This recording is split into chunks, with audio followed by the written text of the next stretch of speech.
Lior. Today's topic is quiet quitting, which is kind of an odd term. It's not exactly what it sounds like, at least from the research I've done. It's more like people kind of just slowly stepping back from maybe going above and beyond, maybe just doing the bare minimum at work. And a lot of it seems to be related to just work-life balance, mental health, and also comes on the heels of the Great Resignation. So during the pandemic, when people were leaving their jobs for just a more sustainable pace. That was my take on it. Just throwing it over to you guys. Like, what do you think quiet quitting is, and why do we think it happens? And how could managers avoid this, or at least get their employees more engaged so that doesn't keep happening? I think quiet quitting itself is a bit misleading, as you said, Alana. Like, as I understand it, it's kind of more of a work to rule. So, like, why are people doing that? And I think it's commonly cited that it's kind of a work-life balance thing, and there's a certain amount of importance to making sure we're healthy from an individual perspective. So from an individual whole on, if we're healthy, we can contribute to a healthy team. If we're unhealthy, we can in fact kind of make the whole team unhealthy. So there's an importance there to looking after yourself, to in turn look after your teams. So I don't think it's all bad, but is it symptomatic of something else? Like, are we as a culture trying to squeeze too much out of people? Are we expecting too much from people? And are people actually feeling disengaged from what they're doing? Like, a lot of people will work a lot harder, rightly or wrongly, if they are bought into the outcomes, if they're involved and they see the result of their efforts. Whereas if people are disengaged and feel like their work doesn't really matter, maybe they're more inclined to step back. So kind of leading up to your ultimate question, which is, okay, I'm a manager and I'm concerned that my team are quite quitting. Like, what can I do about it? Like, I've kind of led us up to that path, but I'm interested, like Leo, Lucci, like, I'm a manager. I'm concerned now that my employees, for whatever reason, are kind of backing off. Like, what do you think is a way to avoid that, or have you any experience where you've managed to turn around people and teams? I think there are two versions of this, depending on the prevailing culture and depending upon how much pain people are in. So there's the version where a person is just kind of trying to create a healthy boundary, and they'll say, I'm going to stop working 60-hour weeks. And that's something for a hiring manager to think about, where if it's necessary for your people to work 60-hour weeks in order to get the job done, there's probably something wrong here that needs to be addressed. And then there's the other version of it that actually contains animosity, where people are trying to cause harm to the bottom line, right? Where they feel like they've been taken advantage of, and they're so angry that they don't want to lose their job, but they will hold back things that, they might not communicate when there's something urgent. And if it's not their fault and it's not in their domain, they're not going to go out of their way to do anything about it. And that's when the culture has become toxic, to the point where people actually feel animosity towards their employers. And I think hiring managers, if you're dealing with this, you need to know which situation you're in. I think that the leader has a great responsibility on identifying those symptoms, because even if it is quiet, what's happening, it's in some way, it's visible. And I think that the leader needs to be able to identify if that person is behaving different than he has done before. Maybe the leader realizes that their team aren't doing that extra mile, then there's something going on. And the first step for me, which is very simple, is let's talk. I want to listen to you. Is it something going on?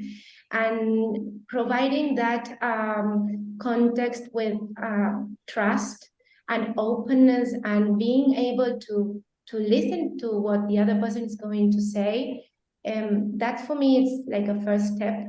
And then it's to integrate that and see, okay, is there a way that we can modify something? So if people are concerned about this unbalance between personal and professional life, maybe they can find a way, maybe home office, if it's not in place, maybe, okay, let's see if we can do like 2 days per week with home office. Would that be a good idea for you? Would that work?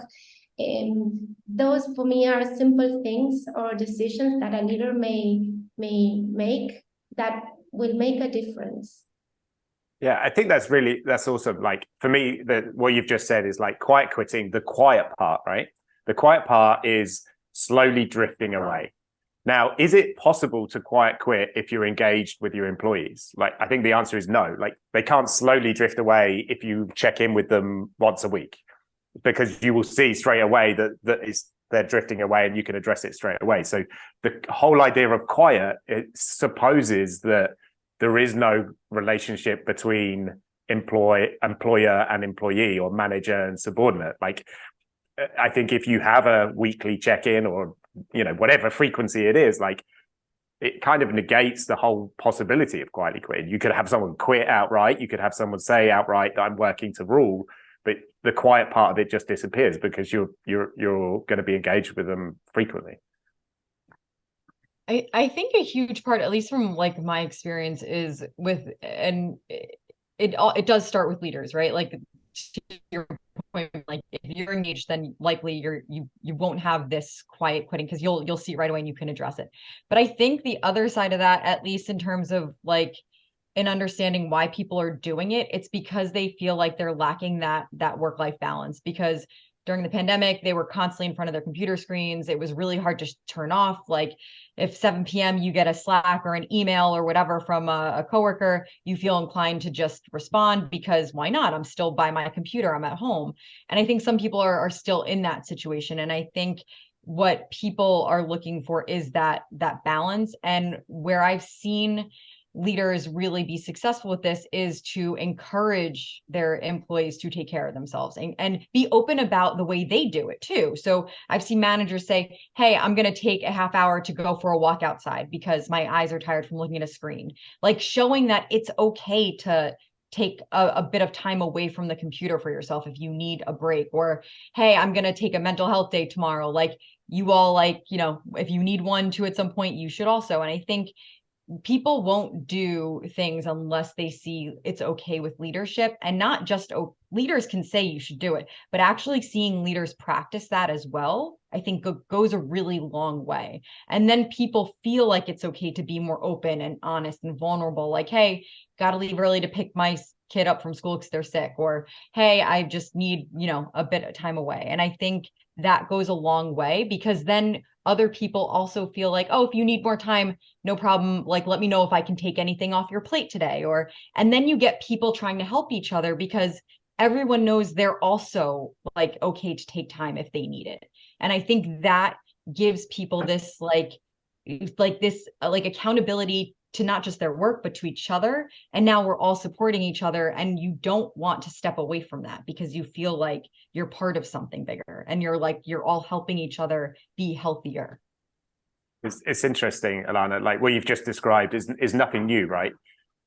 Managers modeling the behavior they want to see from their followers, their subordinates, right? So back in the day, it used to be no one leaves before the manager. So they would be there first thing in the morning and last thing at night, like hours spent at a desk.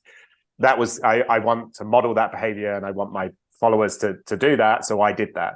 So all we're saying is the same dynamic, but we're just changing the content. Like, sitting at your desk for 8 hours or 10 hours a day isn't now what we're saying it should be important. Maybe there's other things, and the power of being a leader or a manager is exactly the same. Do it, model the behavior you want to see, and if that is taking a day out for mental health, or if that is going for a walk, like, model the behavior you want to see. It's exactly the same, just changing the behaviors.